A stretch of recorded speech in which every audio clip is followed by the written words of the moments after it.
চক্রান্তের মাধ্যমে জননেত্রী শেখ হাসিনাকে উৎখাত করা হয়েছে এবং 1971-এর পরাজিত রাজাকার আল বদর আল শামস ও নব্য রাজাকাররা কুখ্যাত দেশদ্রোহী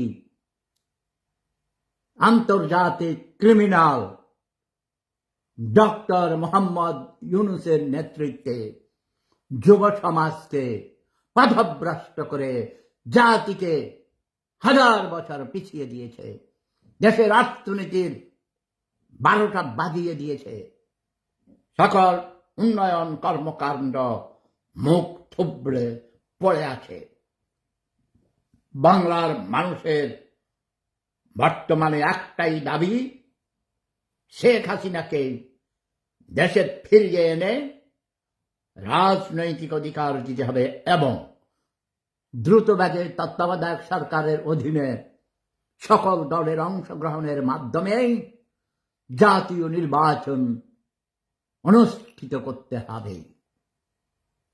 জনগণ যাদেরকে ভোট দিবে তারাই সরকার গঠন করবে, এরই নাম গণতন্ত্র।